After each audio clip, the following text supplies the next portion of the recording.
Everyone, welcome to physics archives. तो आज हम लोग वही अपनी सीरीज कंटिन्यू कर रहे हैं नूतन आईएससी बुक की सुपरपोजिशन ऑफ वेव्स 2 के चैप्टर की। अगला जो क्वेश्चन हमारा होने वाला है वो है 16।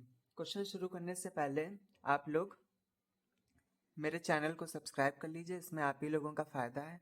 आप ही लोग इसको जल्दी जल्दी क्या कर सकते हैं, पढ़ सकते हैं। पेपर के एक दिन पहले कम से कम टाइम में रिवाइज कर सकते हैं, जिसमें कोई भी बकवास, कोई भी कुछ भी ऐसा नहीं है। बस to the on the spot सारे क्वेश्चन सॉल्व किए गए हैं और बहुत जल्दी सॉल्व किए गए हैं, तो इसमें आप लोग इसको आराम से देख सकते हैं। अब आते हैं क्वेश्चन नंबर 16 पे। Two tuning forks A and B are sounded together produce 8 beats per second. दो ट्यूनिंग फोर्क है A and B और दोनों की लेंथ अलग अलग है। A की जो लेंथ है, A जो है रेजोनेंस में है। रेजोनेंस मतलब कि इन दोनों की फ्रीक्वेंसी जो है वो सेम है। किसकी? क्लोज्ड ऑर्गन पाइप की। दो क्लोज्ड ऑर्गन पाइप है, एक की लेंथ 32 सेंटीमीटर है, दूसरे की लेंथ 33 सेंटीमीटर है। ये जो ए वाला जो ट्यूनिंग फोर्क है, जिसकी फ्रीक्वेंसी तो हमें नहीं पता है, लेकिन जो इसकी फ्रीक्वेंसी है ये इस क्लोज्ड ऑर्गन पाइप के फ्रीक्वेंसी के इक्वल है। किसके? 32 सेंटीमीटर लेंथ वाले के। तो अब क्योंकि ये क्लोज्ड ऑर्गन पाइप है, तो यहाँ पे जो इसकी फ्रीक्वेंसी हो जाएगी, क्या हो जाएगी? फ्रीक्वेंसी हो जाएगी V अपॉन में 4L1। तो V अपॉन में 4L1 की जगह पे क्या लिखेंगे? 32 इंटू 100। ये हो जाएगा हमारा N1। अब आते हैं B पे। B की जो फ्रीक्वेंसी है वो कितनी है? V अपॉन में 4L2। तो ये V अपॉन में 4 इंटू L2 की वैल्यू क्या हो जाएगी? 33 और यहाँ पे 100 कर देंगे। यहाँ पे 100 हमने इसलिए मल्टीप्लाई करवाया है क्योंकि ये जो था ये सेंटीमीटर में डेटा दिया गया था, इसको हमें SI यूनिट मतलब मीटर में कन्वर्ट करना पड़ता है। तो 100 से डिवाइड करेंगे तो ये ऊपर जाके मल्टीप्लाई करने लगता है। ये N1 है और ये हमारा N2 है। अब इसमें दिया गया कि इन दोनों की वजह से जो बीट प्रोड्यूस हो रही है वो है 8 बीट्स पर सेकेंड। तो जिसकी लेंथ कम होती है उसकी फ्रीक्वेंसी ज़्यादा होती है। इट मीन्स कि N1 बड़ा है N2 से, तो N1 माइनस N2 क्या हो जाएगा? 8 बीट पर सेकेंड। N1 की जगह पे क्या पुट कर सकते हैं? V इंटू 100 अपॉन में 4 इंटू 32 माइनस N2 की जगह पे क्या कर सकते हैं? V इंटू 100 अपॉन में 4 इंटू 33 इज इक्वल टू 8। अब इसमें क्या कॉमन आ रहा है? इसमें कॉमन आ रहा है आपका V इंटू 100 अपॉन में 4 और यहाँ पे 1/32 माइनस 1 अपॉन में 33 इज इक्वल टू 8। तो यहाँ पे आ जाएगा 25V 33 माइनस 32 अपॉन में 33 multiply by 32 is equal to 8। तो ये आज अब ये 25 यहाँ पे हम लोग मल्टीप्लाई में डिवाइड में भेज देंगे। यहाँ पे कितना आ जाएगा? 33 मल्टीप्लाई बाय 32 इंटू 8। तो ये जो 25 है यहाँ पे नीचे आ जाएगा मल्टीप्लाई बाय 1। तो जो हमारी वेलोसिटी कैलकुलेट करके आएगी वो आपकी आएगी 337.92 मीटर पर सेकेंड। ये हमारी वेलोसिटी आ गई। अब हमें अलग अलग फ्रीक्वेंसीज निकालनी, N1 और N2। तो N1 की जगह पे क्या लिखेंगे? V इंटू 100 अपॉन में 4 इंटू 32। तो V की जगह पे 337.92 multiply by 100 divide by 4 into 32। तो ये पूरा आ जाएगा 264 हर्ट्ज। अब N2 भी इसी तरह निकल आएगा, V इंटू 100 अपॉन में 4 इंटू 33। तो V की जगह पे हमें क्या डालना है? V की जगह पे डालना है 337.92 इंटू 100 अपॉन 4 इंटू 33। तो यहाँ पे हमारा आंसर आ जाएगा फाइनल 256 हर्ट्ज। ये हमारा आंसर आ जाएगा। ये एक आंसर है और एक ही आंसर है। नेक्स्ट जो हमारा क्वेश्चन है वो कह रहा है A tuning fork of frequency 341 Hz is vibrated just over a tube of length 1 meter. Frequency दी गई है, लेंथ दी गई है। Water is being poured gradually in the tube. Water pour कर रखा है, इसमें पोर कर रहे हैं मतलब धीरे धीरे। What height of water column will be required for the resonance, तो वाटर कॉलम की किस हाइट पे रेजोनेंस होगा, तो इसमें कहने का मतलब है लेंथ। अब ये कैसा है, ये क्लोज्ड ऑर्गन पाइप की तरह बिहेव करेगा, क्योंकि एक तरफ वाटर फिल है और एक तरफ क्या है, एक तरफ एयर से वो बाहर एक्सपोज्ड है। तो यहाँ पे हम लोग क्या फॉर्मूला लगाएंगे, यहाँ पे हम लोग फॉर्मूला लगाएंगे अपना क्लोज्ड ऑर्गन पाइप की फ्रीक्वेंसी वाला। तो फ्रीक्वेंसी क्या होती है, frequency is equal to V by 4L। Frequency यहाँ पे दी गई है आपकी 341 हर्ट्ज, V की वैल्यू 341 दी गई है, 341 4 इंटू L। तो यहाँ से ये और ये क्या हो जाएगा, कैंसिल हो जाएगा। तो लेंथ की वैल्यू क्या आ जाएगी, लेंथ की वैल्यू आपकी आ जाएगी 0.25 मीटर। ये लेंथ की वैल्यू आ गई, L1 इसको मान लेते हैं, क्योंकि केवल इसी पे रेजोनेंस नहीं होना है, इसकी 3 गुना लेंथ पे भी हमें रेजोनेंस देखने को मिलता है।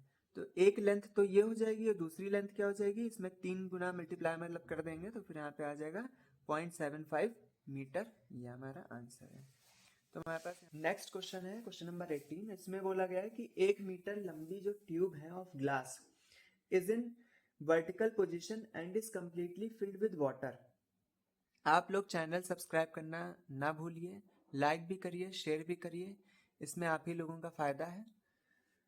आप ही लोगों जल्दी जल्दी रिवाइज कर सकते हैं पेपर के एक दिन पहले, जो कुछ भी ना पढ़ा वो भी इसमें से देख के आराम से अच्छे नंबर ला सकता है, फुल भी ला सकता है। A 1 meter long tube of glass is in vertical position and is completely filled with water. Water leaks slowly from the bottom. If a vibrating tuning fork of frequency 495 Hz be brought at the upper end of the tube, then at what position of the water level will the resonance occur at 0 degree Celsius. अब यहाँ पे V की value दे दी गई है, question number 18 है। V की value यहाँ पे दी गई है 330 मीटर पर सेकेंड। जो हमारी फ्रीक्वेंसी है वो कितनी दी गई है, 495 हर्ट्ज।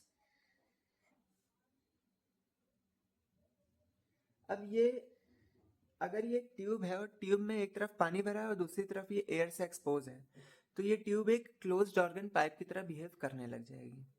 क्लोज्ड ऑर्गन पाइप में जो फ्रीक्वेंसी का फॉर्मूला होता है वो होता है V अपॉन में 4L। तो उसी का यूज हम लोग यहाँ पे करेंगे। तो यहाँ पे N की जगह पे 495 रखना है, V की जगह पे 330 रखना है, 4L डिवाइड बाय 4L। तो यहाँ पे L की वैल्यू क्या आ जाएगी, L is equal to 330 divide by 4 और 1 अपॉन में 495। तो हमारा कितना आंसर आ जाएगा, 330 multiply by 1 divide by 4 into 495। तो हमारा जो आंसर आएगा यहाँ पे 0.166 कुछ इस तरीके से आ रहा है मीटर। मतलब हम लोग इसको क्या लिख सकते हैं, 16.67 सेंटीमीटर, इस तरीके से हम लोग इसको लिख सकते हैं। अब इसमें जो नेक्स्ट जो लेंथ होगी वो कैसे निकालेंगे, जो इसमें लेंथ का रेशियो होगा, क्योंकि क्लोज्ड ऑर्गन पाइप है तो फिर 1:3:5:7 इस तरीके से होगा, इस तरह से चलता जाएगा। तो हमें पहले 3 लेंथ इसमें निकालनी है, क्योंकि जब हम लोग 7 इसमें मल्टीप्लाई करवाएंगे तो ये कुछ 112 के ऊपर कुछ चला जाएगा, तो वो हमें डेटा लेना नहीं, क्योंकि जो ट्यूब की लेंथ है वो 1 मीटर तक का है, तो हमें 1, 3 और 5 वाला ही लेना पड़ेगा। तो अगर यहाँ पे 1 की वैल्यू 16.67 है तो 3 की वैल्यू क्या हो जाएगी, 3 इसमें मल्टीप्लाई हो जाएगा 16.67 में, तो कितना आ जाएगा हमारा 50 सेंटीमीटर। और 5 जो है, 5 अगर इसमें मल्टीप्लाई करवा देंगे तो फिर आ जाएगा 83.3 सेंटीमीटर। तो यही हमारे 3 आंसर आ जाएंगे। नेक्स्ट आते हैं क्वेश्चन नंबर 19 पे।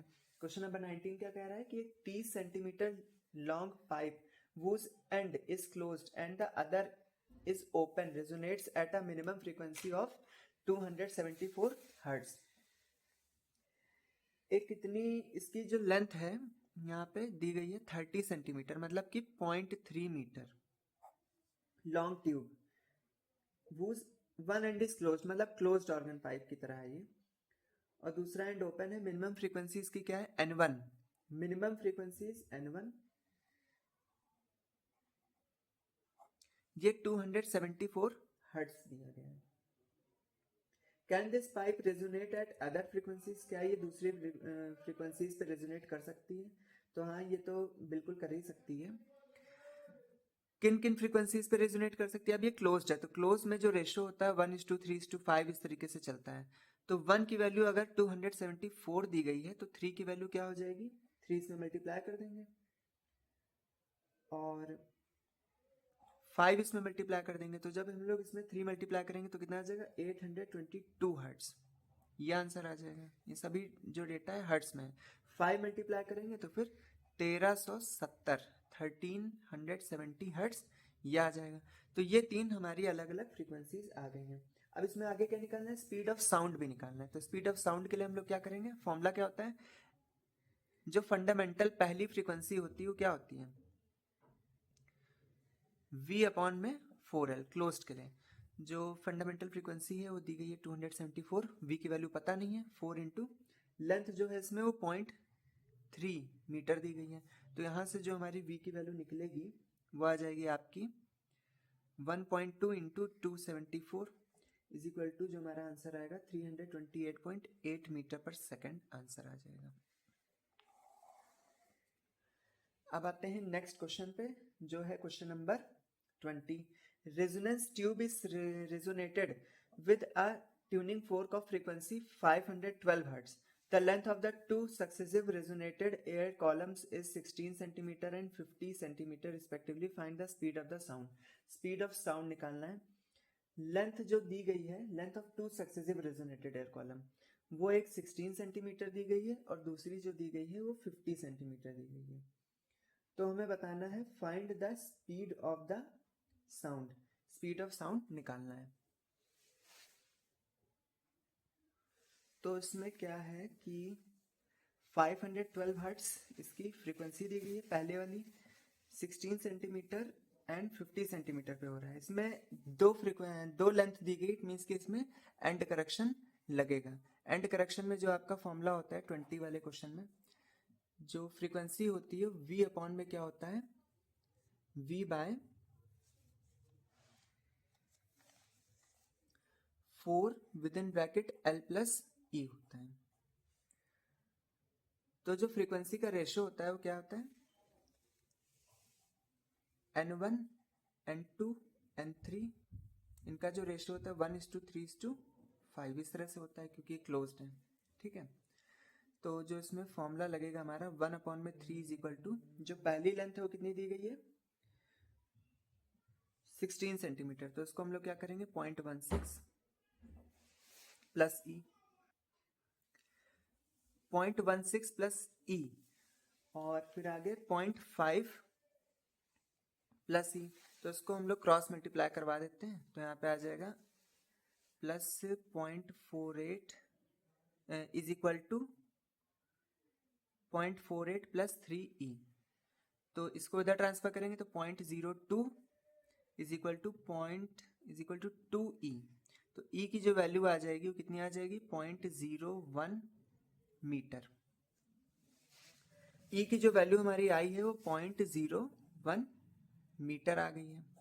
l जो था शुरुआत वाला l मतलब 0.16 मीटर। अब जो हमें दिया गया था क्वेश्चन नंबर 20 में, फ्रीक्वेंसी 512, v की वैल्यू हमें निकालनी थी 4, l की वैल्यू क्या हो जाएगी? 0.16 प्लस e की वैल्यू क्या हो जाएगी? 0.01। तो यहाँ से जो हमारी v की वैल्यू आएगी 512 into 4 into 0.17 is equal to, जो हमारी वैल्यू आएगी वो आ जाएगी 348.16 मीटर पर सेकेंड। ये हमारा आंसर है।